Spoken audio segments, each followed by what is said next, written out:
एक ज़माने का ज़िक्र है। इस सरज़मीन पर बहुत दूर एक जोड़ा रहता था। उनको बच्चों की बहुत ख्वाहिश थी, पर उनकी कोई औलाद नहीं थी।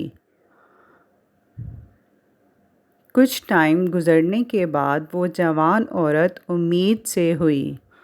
उनको बेटी की बहुत ख्वाहिश थी।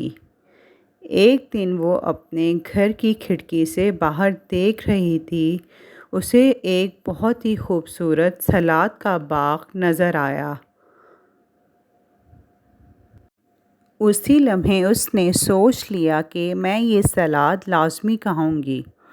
उसके शौहर ने कहा, तुम परेशान मत हो, मैं तुम्हें सलाद लाज़मी ला कर दूँगा। उसने आहिस्ता आहिस्ता अपनी भूख खो दी, खाना पीना छोड़ दिया और वो बहुत कमज़ोर हो गई। आखिरकार उसके शौहर ने कहा, मैं सलाद के बाग में जाता हूँ और तुम्हें सलाद ला कर देता हूँ। तुम्हें पता है वहाँ जाना कितना ख़तरनाक है? वो औरत बोली। सलाद के रही थी। अगले दिन वो दोबारा बाग में गया, पर उस वक्त जादूगरनी उसका वहाँ इंतज़ार कर रही थी। तुम्हारी हिम्मत कैसे हुई मेरे बाग में आने की, मुझसे पूछे बगैर सलाद लेने की? मेरी बीवी हामला है, वो ये सलाद खाना चाह रही थी। वो दिन ब दिन बहुत कमज़ोर होती जा रही है। आप मुझे सलाद लेने दें। तुम सलाद मुझसे पूछ के भी ले सकते थे, वो जादूगरनी बोली। हमें आपसे डर लगता है, इसलिए मैंने आपसे नहीं पूछा। अब तुम्हें सज़ा मिलेगी। तुम्हें मेरे साथ एक मुआहिदा करना होगा। तुम्हारा जब बच्चा होगा तो वो तुम मुझे दे दोगे। वो आदमी डर गया और उसने फ़ौरन ही हाँ कर दी।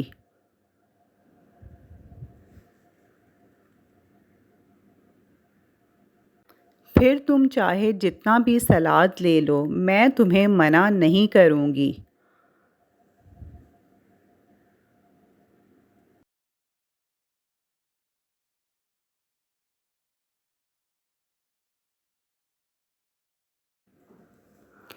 6 महीने गुजरने के बाद उस जोड़े के यहाँ एक खूबसूरत बेटी पैदा हुई।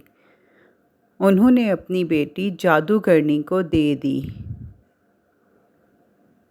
जादूगरनी ने उस बच्ची का नाम रुपेंज़ल रखा, क्योंकि उस औरत को जो सलाद का पत्ता खाने की तलब हुई थी, उसका नाम रुपेंज़ल था।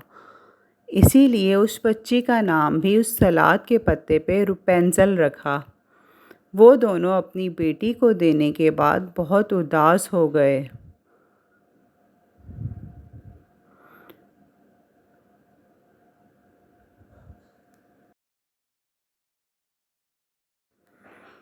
उस जादूगरनी ने उस बच्ची को बहुत प्यार से पाला।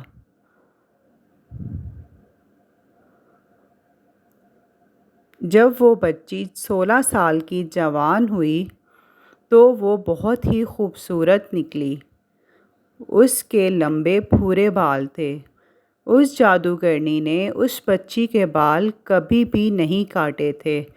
वो एक जंगल में एक टावर पे रहती थी। वो टावर बहुत ऊंचा था। उसमें जाने के लिए कोई सीढ़ियाँ भी नहीं थीं। जब वो जादूगरनी उस बच्ची से मिलने के लिए आती तो वो नीचे खड़ी होकर आवाज़ लगाती, रुपेंज़ल, रुपेंज़ल, अपने बाल खिड़की से नीचे फेंको, तुम्हारी माँ तुमसे मिलने के लिए आई है। रुपेंज़ल अपने भूरे बाल खिड़की से नीचे फेंकती और वो बालों के ज़रिए ऊपर चढ़ जाती। कुछ अरसा इसी तरह चलता रहा। एक दिन एक शहज़ादा जंगल में शिकार के लिए आया। उसे एक बहुत ही खूबसूरत आवाज़ सुनाई दी। वो आवाज़ का पीछा करते करते उस टावर तक जा पहुंचा। शहज़ादे ने इधर-उधर देखा पर इसे ऊपर जाने का कोई भी रास्ता नज़र नहीं आया। इसी तरह वो रोज़ उस आवाज़ को सुनने के लिए उस टावर के पास आता। एक दिन जब वो वहाँ पर आया तो उसने देखा कि एक जादूगरनी वहाँ पर खड़ी हुई है और वो अपनी बेटी से कह रही है, रुपेंज़ल रुपेंज़ल अपने बाल नीचे फेंको, तुम्हारी माँ तुमसे मिलने के लिए आई है। वो ये सब देख रहा था और वो जादूगरनी उस बालों की मदद से टावर के ऊपर चढ़ी।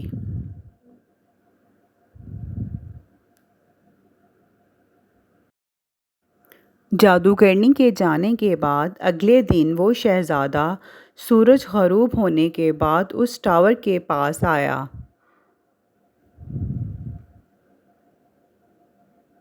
और उसने भी वहाँ खड़े होकर अपनी आवाज़ बदलकर रुपेंज़ल को बुलाना शुरू किया। रुपेंज़ल रुपेंज़ल देखो तुम्हारी माँ आई है, अपने बाल नीचे फेंको।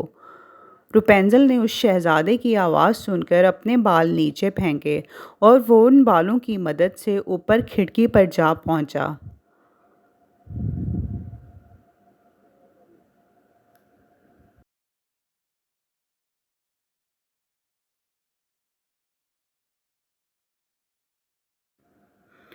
रुपेंज़ल ने पहली बार अपनी ज़िंदगी में अपनी माँ के अलावा किसी और को देखा था और वो शहज़ादे को देखकर बहुत ही डर गई। तुम कौन हो और यहाँ पर क्या कर रहे हो? शहज़ादे ने कहा, घबराओ मत, मुझे तुम्हारी आवाज़ बहुत पसंद थी इसलिए मैं तुम्हें देखने आया हूँ। ये बात सुनकर शहज़ादी को कुछ तसल्ली हुई और उसे शहज़ादे की बात अच्छी लगी।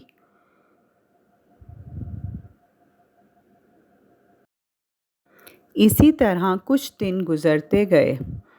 जादूगरनी को कुछ भी पता ना चला। शहज़ादा रुपेंज़ल से मिलने के लिए आता रहता था।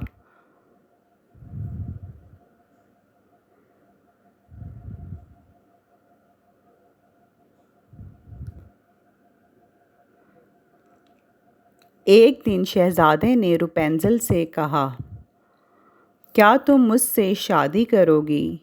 ये सुनकर रुपेंज़ल को बहुत अच्छा लगा।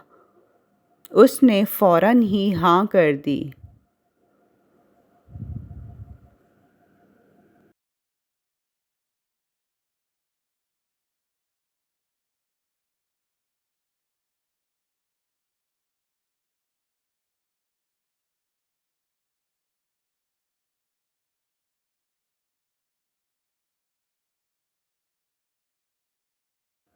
पर रुपेंज़ल को टावर से नीचे जाने के लिए कोई रास्ता नज़र नहीं आ रहा था।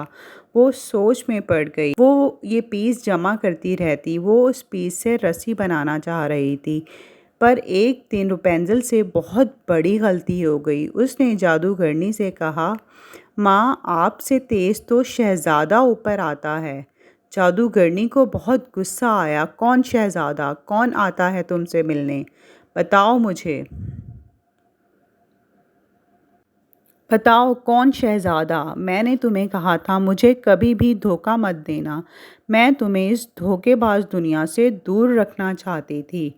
जादूगरनी ने शहज़ादी पर बहुत गुस्सा किया और जादूगरनी ने अपने गुस्से पर काबू नहीं पाया। उसने गुस्से में आकर शहज़ादी के सारे बाल काट दिए। रुपेंज़ल के बाल काटने के बाद उसे एक दूर सहरा में छोड़ के आ गई और ख़ुद वहीं उसी टावर में रुकी और उस शहज़ादे का इंतज़ार करने लगी। शहज़ादा वहाँ पर आया और उसने आकर रुपेंज़ल को बुलाना शुरू किया। रुपेंज़ल रुपेंज़ल देखो तुम्हारा शहज़ादा आया है, अपने बाल नीचे फेंको। जादूगरनी ने रुपेंज़ल के बाल नीचे फेंके और वो ऊपर आया। शहज़ादा बेखबर था कि उसके साथ क्या होने वाला है। जब वो ऊपर खिड़की में पहुंचा तो वो जादूगरनी को देखकर डर गया। और उसे कुछ समझ नहीं आ रहा था और डर के मारे वो नीचे ज़मीन पर गिर गया। जादूगरनी ज़ोर-ज़ोर से हंसने लगी। झाड़ियों पर गिरने की वजह से शहज़ादे की जान तो बच गई, पर कांटे आँखों में जाने की वजह से अब शहज़ादा देख नहीं पा रहा था। शहज़ादा बहुत परेशान हो गया। वो पूरे जंगल फिरता रहा और रपुंज़ल को ढूंढता रहा। वो परेशानी में चलता-चलता बहुत आगे पहुंच गया और चलते-चलते उसी सहरा में पहुंच गया। उसके साथ एक बहुत ही अजीबो-गरीब बात हुई। कुछ आगे जाने के बाद उसे वही आवाज़ सुनाई दी। वो पहचान गया, ये तो रपुंज़ल की आवाज़ है। रपुंज़ल, रपुंज़ल।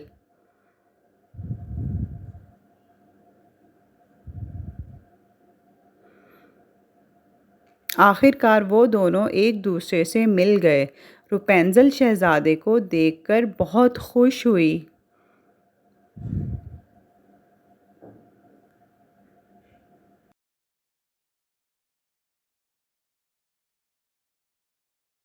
रपुंज़ल शहज़ादे के गले लगी और शहज़ादे को देखकर रोने लगी।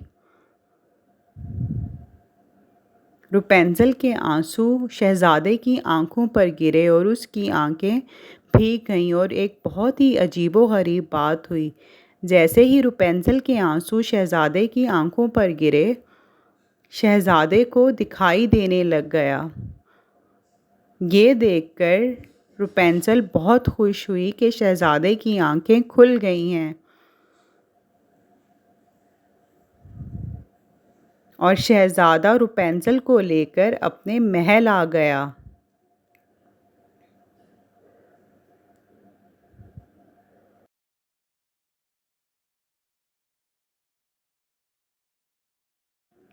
जब वो दोनों महल पहुँचे तो सब ने बहुत खुशी से उन दोनों का इस्तकबाल किया।